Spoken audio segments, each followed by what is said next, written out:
একটা ছোট বাচ্চাও বোঝে যে এখানে এই মুহূর্তে বর্তমানে বাংলাদেশের পরিস্থিতি স্বাভাবিক না। আইন শৃঙ্খলা বাহিনী ঠিকমতো তারা তাদের ডিউটি পালন করছে না।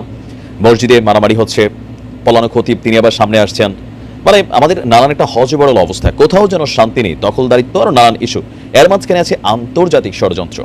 এই বিষয়টাকে অনেকেই ভাবেন যে না, তোমরা আসলে ইউটিউবাররা অথবা সামহাউ সাংবাদিকরা দুই কলম বাড়াইয়া বলে, কিন্তু আপনি যদি একটু খেয়াল করেন সর্বশেষ পার্বত্য চট্টগ্রাম ইস্যুতে যেই বিষয়গুলো সামনে আসা শুরু হয়েছে, ইভেন আমি না ভাই, আমি তো ক্ষুদ্র মানুষ, আমাদের যিনি উপদেষ্টারা আছেন তারা তো কি বলে যে বড় মানুষ, তারাও কিন্তু বলছেন যে পার্বত্য অঞ্চলে হঠাৎ করে একটা শান্ত পাহাড়কে অশান্ত করার পেছনে বেশ কয়েকটি আন্তর্জাতিক মহল এখানে কাজ করছে, বিশেষ করে ভারত।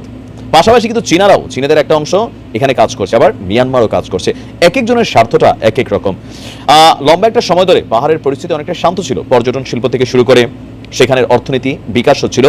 পাশাপাশি সেখানে পাহাড়ি জীবনযাত্রার মধ্যেও রাস্তাঘাট, স্কুল, কলেজ বা পাহাড়ি সমতলবাসী আমরা যারা বিভিন্ন নামে ডাকি, তাদের মধ্যে একটা পজিটিভ একটা জায়গা তৈরি হয়েছিল। ইভেন সেখানে আমাদের সেনাবাহিনীর একটা শক্ত অবস্থান ছিল, কিন্তু হঠাৎ করে সবকিছু কেমন যেন ওলটপালট এবং এলোমেলো। আর এই সিস্টেমটাকে বা এই পরিস্থিতিটাকে কাজে লাগাচ্ছে পার্বত্য অঞ্চলের সম্প্রীতি নষ্ট করতে বাংলাদেশের বাহির থেকে ষড়যন্ত্র করা হচ্ছে বলে মন্তব্য করেছেন স্থানীয় সরকার, পল্লী উন্নয়ন এবং সমবায় মন্ত্রণালয়ের উপদেষ্টা এ.এফ. হাসান আরিফ।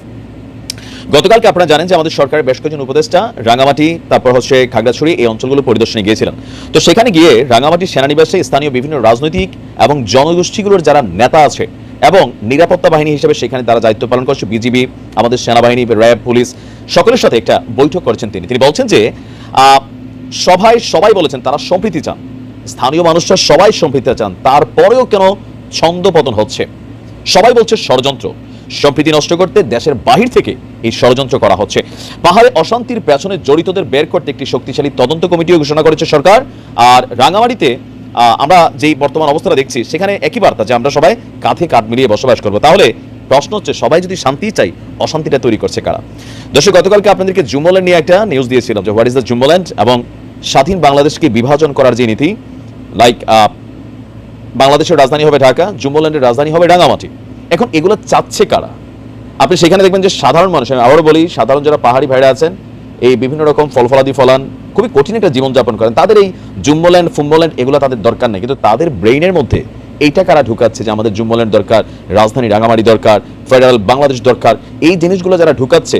আবার এই যে আমাদের বিজিবি বিভিন্ন অস্ত্র উদ্ধার করছে, পাহাড়ে সেনাবাহিনীরও মাঝে মাঝে কষ্ট হচ্ছে এই বিভিন্ন যে গোষ্ঠীগুলো আছে তাদের সাথে লড়াই করার, কারণ তাদের কাছে এত অত্যাধুনিক প্রযুক্তির মেশিনারিজ ইকুইপমেন্ট আছে, এগুলা কে দিচ্ছে, কোন লাইনে ঢুকছে? যেহেতু আমাদের সীমান্তবর্তী অঞ্চলগুলোতে ভারতেরই আধিপত্য বেশি, চীনারাও টেকনিক্যালি এখানে কাজ করছে, মিয়ানমার একটা আন্তর্জাতিক ষড়যন্ত্র চালাচ্ছে, সকল কিছু মিলিয়ে আমার ধারণা এই খেলাটার পিছনে ভারত, মিয়ানমার, তারপর হচ্ছে চীন, তিনটা রাষ্ট্রই কিন্তু জড়িত।